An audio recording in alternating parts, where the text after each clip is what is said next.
Hello friends, आज हम बात करेंगे इंडियन कॉन्ट्रैक्ट एक्ट के बारे में। इंडियन कॉन्ट्रैक्ट एक्ट जो 1872 है, उसका टॉपिक देखेंगे आज। कंटिजेंट कॉन्ट्रैक्ट एंड वेगरिंग एग्रीमेंट क्या होता है, उसके बारे में विस्तृत रूप से चर्चा करेंगे।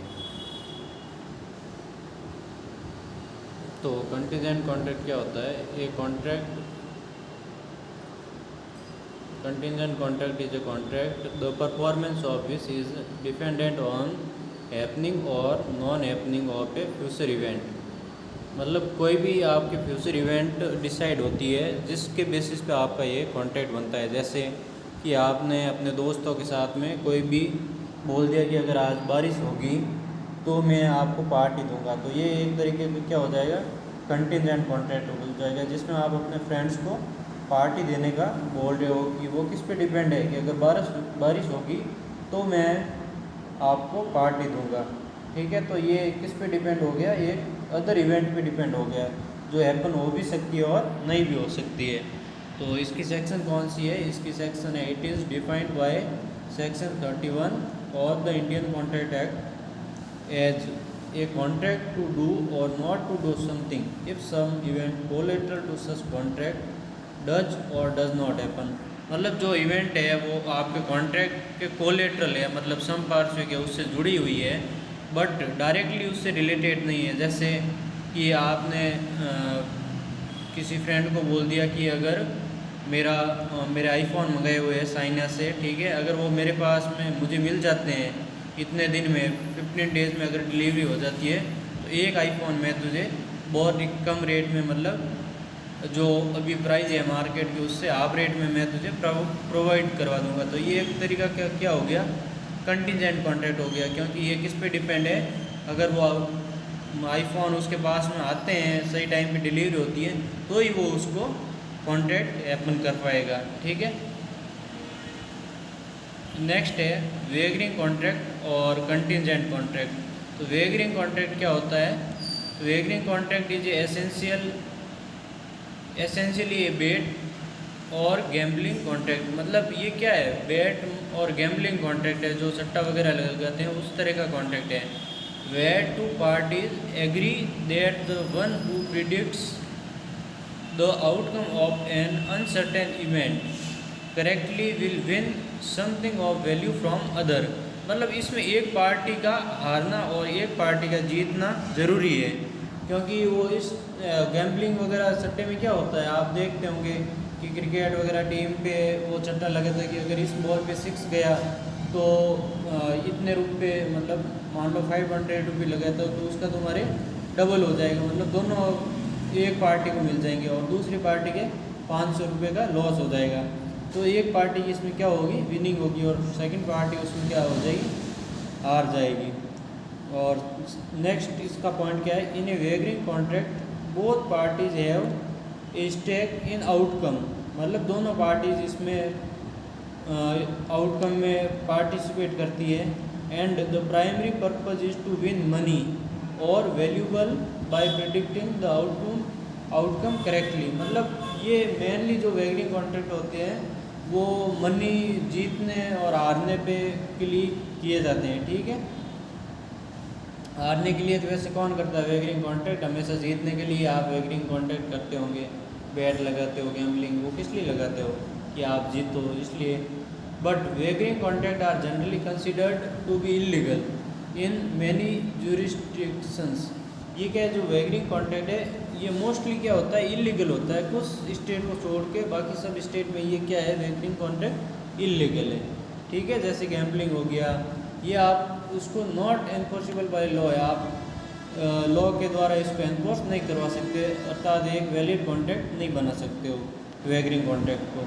नेक्स्ट है आपका कंटिजेंट कॉन्ट्रैक्ट। कंटिजेंट कॉन्ट्रैक्ट क्या है, ये आर लीगल एग्रीमेंट है, there depends on the occurrence और non occurrence of a specific event in the future. जैसे आप कोई इंश्योरेंस करवाते हो तो इंश्योरेंस प्रीमियम आप पे करते हो, तो वो किस लिए पे करते हो कि भाई आपका अगर आगजनी हो जाए, फायर वगैरह लग जाए आपकी शॉप में, तो आपके नुकसान की भरपाई हो सके, तो उसके लिए आप कॉन्ट्रैक्ट करते हो कंटिजेंट कॉन्ट्रैक्ट। तो ये इंश्योरेंस कॉन्ट्रैक्ट क्या हो गया, एक तरीके का कंटिजेंट कॉन्ट्रैक्ट हो गया है। तो इसमें अपन देखते हैं In contingent contract, the fulfillment of the contract is contingent upon the happening और non happening of a certain event. मतलब आग लगेगी तो उसको इंश्योरेंस कंपनी आपको कुछ पे करेगी, अन्यथा कुछ भी आपको डैमेजेस नहीं मिलेंगे। आपका जो इंश्योरेंस है वो उसके लिए क्या हो जाएगा, वो फॉरफिटेड हो जाएगा, वो आपको वापस नहीं मिलेगा। बट जैसे LIC इंश्योरेंस है तो उसमें आपको एक टेन्योर होने के बाद में एक फिक्स लमसम अमाउंट वापस भी मिलता है और उसकी रिस्क भी कवर होती है।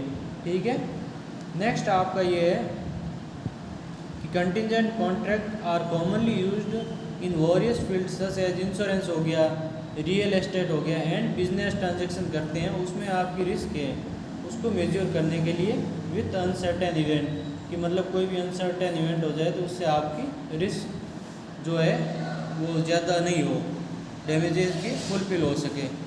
नेक्स्ट अपन पढ़ेंगे कि कंटिजेंट कॉन्ट्रैक्ट एंड वेगरिंग कॉन्ट्रैक्ट में क्या क्या डिफरेंस है। तो मेन अपन देखते हैं कि मीनिंग इसका, कंटिजेंट कॉन्ट्रैक्ट का क्या अर्थ है और वेगरिंग कॉन्ट्रैक्ट का क्या मीनिंग है। तो कंटिजेंट कॉन्ट्रैक्ट क्या होगा, a contingent contract is a contract to do और not to do something with reference to a collateral event happening और नॉट हैपनिंग। मतलब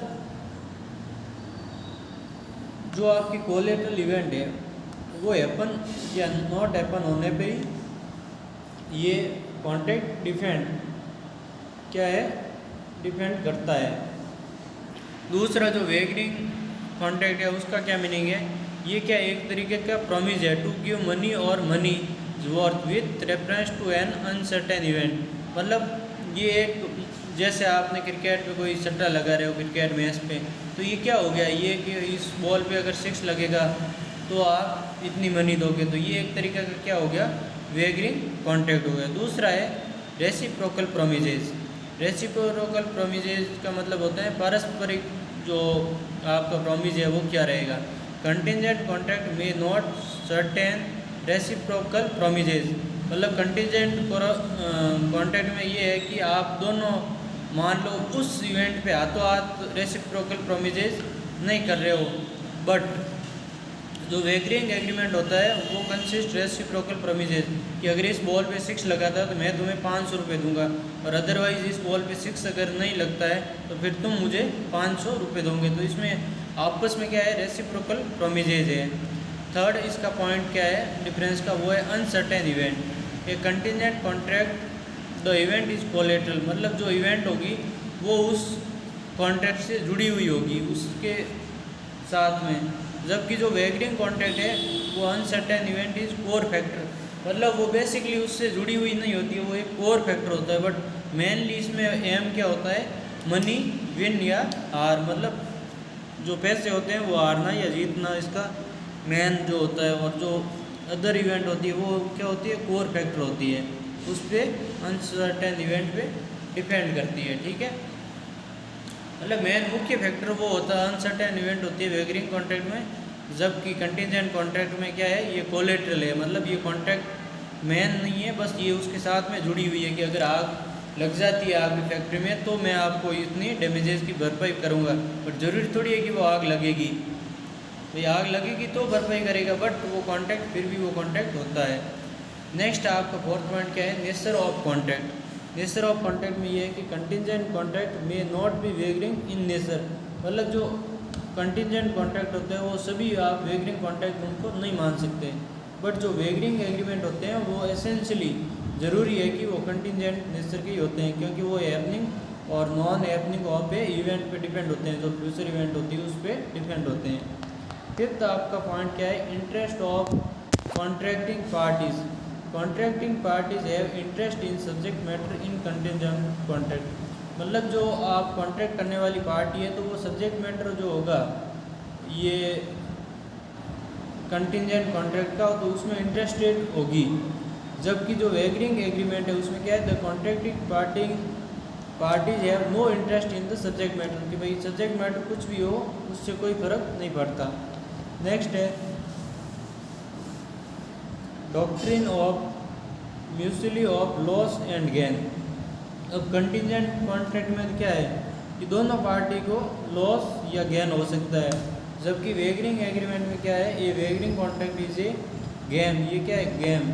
इसमें एक पार्टी क्या होती है हारती है और सेकंड पार्टी क्या करती है विनिंग, मतलब जीतती है।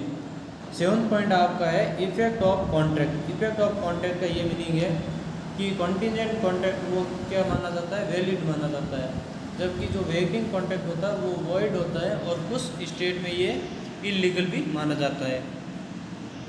Thank you. तो आज हमने पढ़ा है कि वेगरिंग कॉन्ट्रैक्ट और कंटिजेंट कॉन्ट्रैक्ट का क्या मीनिंग होता है, उसके क्या डिफरेंसेस होते हैं, और ये इंडियन कॉन्ट्रैक्ट की कौन सी सेक्शन में आता है। तो ये हमने विस्तृत इसमें जानकारी ली है। Thank you.